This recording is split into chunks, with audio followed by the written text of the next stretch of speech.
증상이 계속해서 반복되고 있었다. 특히 수면 무호흡이 나타날 때는 혈중 산소 농도인 산소 포화도가 떨어지기도 했다. 그리고 수면 중 혈압도 2번 상승했는데 이는 건강한 사람에게선 나타나지 않는 현상이다. 밤에 이렇게 한 2번에 걸쳐서 혈압이 높게 뛰는 것이 관찰이 됐거든요. 저거는 수면 무호흡증은 뭐 1분마다 나타나고 혈압 문제가 30분마다 재기 때문에 그 시간을 정확하게 일치해서 얘기하기는 어렵지만 수면 무호흡증에 의한 혈압 상승과 관련이 있다라고 생각을 할 수 있겠습니다. 결국 이분을 치료할 경우에는 혈압약을 바꾸거나 혈압약을 증량하기보다는 수면 무호흡증 자체를 치료하는 것이 고혈압 치료에 선행돼야 되지 않을까. 그래서 수면 무호흡증이 잘 치료되면 이에 맞춰서 고혈압 치료도 꽤 잘 될 것으로 생각이 됩니다. 코골이가 문제가 되는 가장 중요한 이유는 수면 무호흡증을 동반한다는 데 있다. 수면 무호흡증을 앓고 있는 이 환자의 경우를 보자.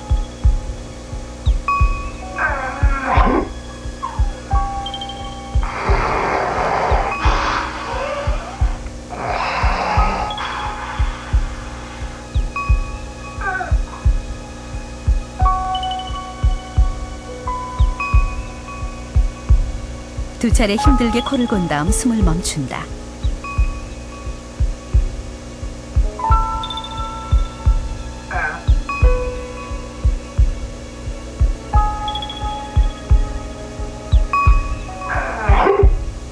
한참이 지난 후에야 힘겹게 다시 숨을 토해낸다. 이 환자는 1시간 동안 무려 90번이나 숨을 멈췄고 혈중 산소 농도를 나타내는 산소 포화도는 51%까지 떨어졌다. 산소 포화도가 이렇게까지 심각하게 낮아지려면 얼마나 숨을 쉬지 못하는 상황이 돼야 하는 걸까? 편하게 숨을 쉬는 상태의 산소 포화도는 97%. 1분간 숨을 참은 뒤 산소 포화도를 다시 재보기로 했다.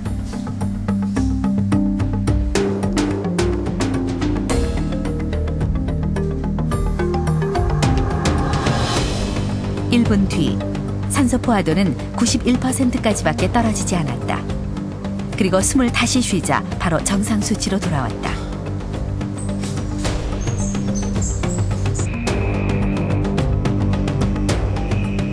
그렇다면 수면 무호흡증이 어떻게 고혈압을 일으키는 것일까? 지금 수면 무호흡증은 고혈압을 일으키는 요인으로서 분류가 되어 있는데요. 크게 2가지 정도로 저희가 생각을 할 수가 있습니다. 그 원인을요. 첫째는 그 밤에 기도가 이제 반복적으로 막히면서 이로 인해서 저희의 교감신경이 자극이 되고 항진이 되고요. 이렇게 자극되고 항진된 교감신경이 결국 혈압 상승을 이제 유발하게 되는 거죠. 그 2번째 요인으로는 수면무호흡증의 또 특징 중에 하나가 저산소증인데요. 결국 이런 저산소증이 반복됨에 따라서 화학수용체가 자극이 되고 이런 자극된 화학수용체가 혈관 수축을 일으킵니다. 그로 인해서 다시 또 고혈압이 유발된다라고 생각할 수가 있습니다. 코골이가 고혈압의 원인이라는 것은 이미 공인된 사실이다. 미국 국립보건원에서도 고혈압의 원인으로 수면 무호흡증을 제시하고 있다.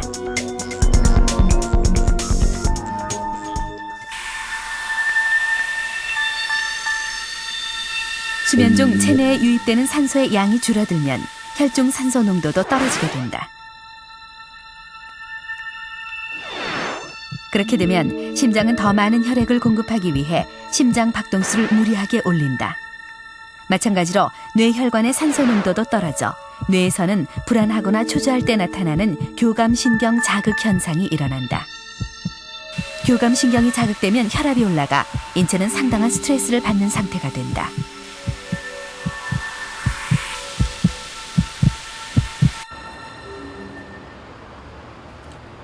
코골이는 고혈압뿐 아닌 당뇨도 유발하고 또 악화시킨다. 고대 안산병원의 연구 결과에 따르면 코를 고는 사람은 그렇지 않은 사람에 비해 혈당 수치가 더 높다. 지금 표본이 약 한 10,000여 명 정도 지금 당뇨 검사가 되어 있고요. 그 당뇨 검사가 되신 분들 중에 그 10,000여 명 중에 표본 내에서 10,000여 명 중에 약 한 13%에서 15%가 습관성 코골이라고 지금 밝혀져 있습니다. 그 습관성 코골이군과 코골이 안 하시는 분들을 비교했을 때 그 통계학적으로 굉장히 의미 있게 인슐린 레벨이 올라갈 수 있었던 것을 발견할 수 있었습니다. 그렇다면 코골이를 없애면 당뇨도 나아질까? 코골이와 당뇨를 함께 가진 사람들을 대상으로 코를 골지 않으면 어떻게 달라질지 알아보기로 했다. 코골이를 없애는 방법엔 호흡을 돕는 기구인 양압호흡기가 사용됐다.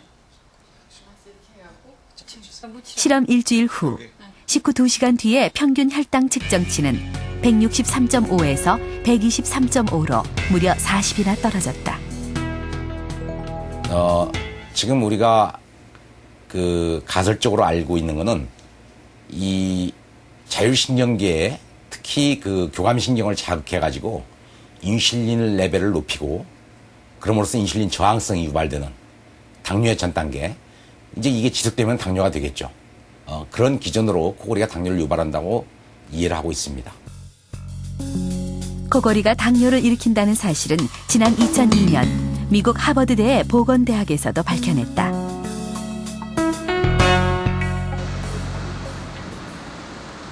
코를 고는 사람이 질병에 걸릴 확률은 얼마나 높은 걸까?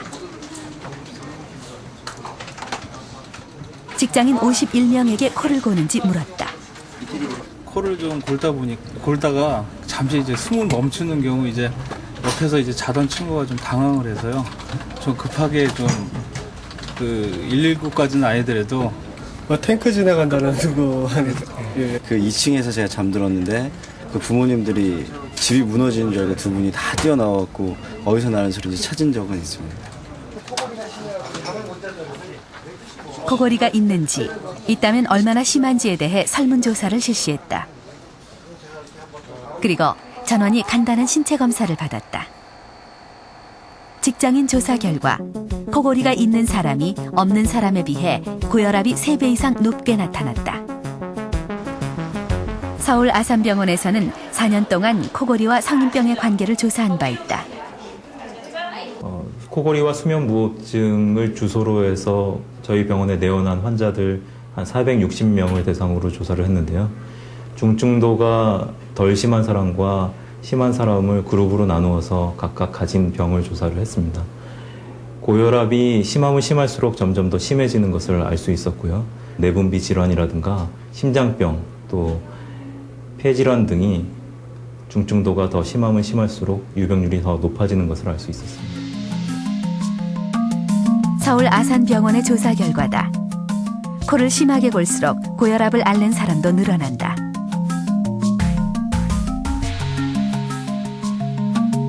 허혈성 심질환도 마찬가지다.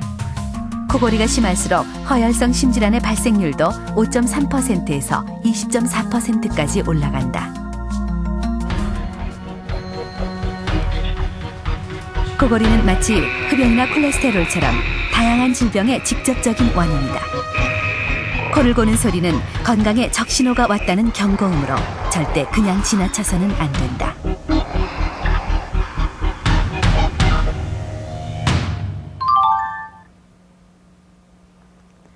나이가 들수록 코를 골 확률은 대체적으로 올라갑니다.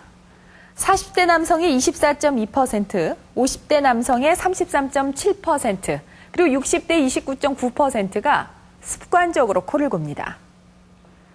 여자의 경우에는 40대에는 8.2%였다가 그 이후로 급격히 증가합니다. 50대 이후의 여성들이 코를 많이 골게 되는 이유는 폐경 때문입니다. 아직 정확한 원인이 밝혀지지는 않았지만 여성 호르몬과 코골이가 어떤 상관이 있을 것으로 의학계는 추측하고 있습니다. 그렇다면 아이들의 경우는 어떨까요?